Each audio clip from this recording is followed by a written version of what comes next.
गांव में अक्सर दुकानें जल्दी बंद हो जाया करती। लोगों को पता नहीं किस चीज की जल्दी होती है, क्यों दुकानें बंद करके सोने चले जाते हैं। लेकिन ऐसे में कुछ लोग होते हैं, उनको गांव का ये रहन सहन पसंद नहीं आता। राहुल, जो कि अपने दोस्तों के साथ पढ़कर वापस आ रहा था, तभी रास्ते में सब कुछ बंद देखकर उसने गुस्से से कहा, बस यही चीज मुझे गांव की अच्छी नहीं लगती। शहरों में लोग रात रात भर घूम सकते हैं, लेकिन गांव में घूमे भी तो कहाँ। यहाँ तो सब ताला मारकर अपने अपने घर में जाकर सो जाते हैं, जैसे पता नहीं कितना थक गए हैं। हाँ यार, ये तो तूने सही कहा। लोगों के अंदर इतनी थकावट होती है, जितना जल्दी सोते हैं उतनी जल्दी उठ जाते हैं, पर लेकिन उठकर जल्दी दुकान नहीं खोलते हैं। दुकान का समय तो उनका वही रहता है, तो जल्दी सोना क्यों है? किसी को कुछ जरूरी हो तो कहाँ जाए इंसान। ये बातें इसलिए हो रही थी क्योंकि रात के 8 बजे थे और बाजार बंद हो चुका था और राहुल और उसके दोस्तों को बहुत तेज भूख लगी थी। अभी कुछ खुला होता तो हम भी कुछ खा पी लेते यार। यहाँ कुछ है ही नहीं, तो इंसान खाए भी तो क्या खाए, हवा। मुझे तो समझ ही नहीं आता, जब इतनी जल्दी दुकानें बंद करनी होती हैं तो हमें इतनी देर तक क्यों पढ़ाते हैं लोग। तीनों के तीनों एक सुनसान रास्ते पर चुपचाप चले जा रहे होते हैं, अपनी बातों में मग्न होकर। लेकिन थोड़ी ही दूर एक गली आती है और उस गली का नाम होता है नीम वाली गली। यहाँ कुछ तो जल रहा है, देखकर आते हैं क्या है। नहीं यार, माँ मना करती है ऐसी जगह पर जाना नहीं चाहिए जहाँ का कुछ अता पता ही मालूम ना हो। अरे हम सीधे साथ में जाएंगे तो क्या हो जाएगा, कुछ नहीं होगा, चलो देखकर आते हैं। तीनों नीम वाली गली के कोने पर पहुंचते हैं तो उनको एक ठेला दिखाई देता है, या यूं कहें एकमात्र ठेला दिखाई देता है, जिस पर चाउमीन बन रही होती है। अरे तो चाउमीन वाला ठेला लगा हुआ है, यहाँ चाउमीन मिलती है। देखा, तू बस ऐसे ही डर रहा था, हमारे काम की चीज मिल गई ना हमें। भूख लगी है यार, चाउमीन खाते हैं। अभी घर काफी दूर है, घर जब तक पहुंचेंगे दोबारा भूख लग जाएगी तो घर पर भी खा लेंगे, लेकिन अभी खा लेते हैं। मेरे पास पैसे हैं, मैं तुम दोनों को भी खिला सकता हूँ। लेकिन यार, तुम लोगों को डर नहीं लग रहा है? अभी तो हम बात कर रहे थे कि रात को कोई कुछ नहीं बेचता, तो ये ठेला यहाँ क्या कर रहा है? जरूरी नहीं कि सबके सब आलसी हो, क्या पता ये चाउमीन बनाने वाली अच्छी हो और मेहनती भी। पर ये ठेला तो अजीब टाइम पर लगता है ना, दोपहर को नहीं दिखता ये ठेला। अरे हमने कभी ध्यान नहीं दिया होगा, क्या पता ये यहीं रहता हो। तुम दोनों की बातें खत्म हो गई हो तो क्या हम चलें खाने? यार तुम दोनों खा लो, मुझे पता नहीं क्यों कुछ ठीक नहीं लग रहा है।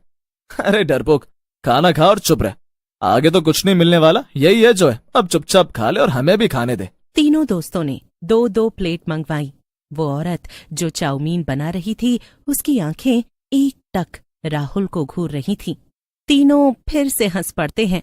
उनकी इतनी बातें सुनकर भी चाउमीन बेचने वाली औरत कुछ नहीं कहती और ना ही कोई जवाब देती है, बस चाउमीन पलटती रहती है, पर उसके चेहरे पर एक भयावह मुस्कान थी। छोड़ो ना, चाउमीन खाने पर फोकस करो। हाँ सही है यार, जल्दी से खाकर निकलते हैं, अभी बहुत दूर जाना है। ठीक है, तुम लोग इतना कहते हो तो मैं भी खा ही लेता हूँ। तीनों अपनी अपनी चाउमीन खाने लग जाते हैं, लेकिन जब राहुल ने पहली बाइट ली तो उसे कुछ अजीब महसूस हुआ। उसके कान में किसी के चिल्लाने की आवाज आई, मत खा। राहुल डर गया। उसने इधर उधर देखा, लेकिन कोई नहीं था। राहुल दोबारा से चाउमीन खाने लग जाता है। तभी एक चुड़ैल अचानक से उसका हाथ रोक देती है। वो बहुत कोशिश करता है चाउमीन ऊपर मुंह तक लाने की, लेकिन चाउमीन ऊपर नहीं आती है। वो चुड़ैल किसी को दिखाई नहीं देती। छोड़ो मुझे, कौन है? क्या हुआ है तुझे? किसने तुझे पकड़ा हुआ है? यार कोई तो है यहाँ पर जिसने मेरे हाथ को पकड़ा हुआ था, उसने मुझे चाउमीन खाने से रोका है, लेकिन मुझे तो यहाँ पर कोई नहीं दिखाई दे रहा। फिर तीनों अपने घर की तरफ चाउमीन खाकर निकल जाते हैं। तभी पीछे से आवाज आती है, अरे कहाँ चले तुम तीनों, इधर आओ, तुम्हें कुछ देना तो भूल ही गई। जैसे ही वो तीनों पलटते हैं तो हक्के बक्के रह जाते हैं। मैंने कहा ना, इधर आओ। अंधेरे में अब वो चुड़ैल अलग ही डरावनी लग रही होती है। मैंने कहा था ना, यहाँ कुछ गड़बड़ हो सकती है, लेकिन तुम लोग मेरी सुनते कहाँ हो? हमें जाने दो, हमें माफ कर दो, हमसे गलती हो गई, अब हम कभी तुम्हारी चाउमीन खाने नहीं आएंगे। चुड़ैल उन तीनों की बात सुनकर हंस देती है। अगली सुबह पूरे कस्बे में सनसनी फैल गई। पिंटू की लाश एक बंद कमरे में मिली।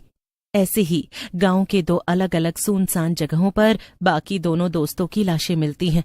दोनों के मुंह और आंखों से चाउमीन बाहर आती हुई दिखाई दी, लेकिन राहुल अपने घर में चुप था। ये किसने किया मेरे बेटे के साथ? भगवान उसको कभी नहीं छोड़ेगा। मेरे बेटे ने किसी का क्या बिगाड़ा था जो उसको इतनी बुरी सजा मिली? मेरा बच्चा, वापस आजा मेरे बच्चे। उन दोनों को ऐसे रोते देखकर पूरा गांव उदास हो गया। सबकी आंखों से आंसू गिरने लगे। तभी सरपंच ने कहा, कोई पुलिस को तो बुलाओ, पता तो लगाओ ये हमारे बच्चों के साथ किसने किया है। जिसने भी किया है उसको माफी नहीं दी जाएगी। पुलिस आई, पोस्टमार्टम हुआ, पर कोई सुराग नहीं मिला। राहुल सदमे में था। उसने तय किया कि वो चुड़ैल, चाउमीन वाली बाई के पास दोबारा नहीं जाएगा।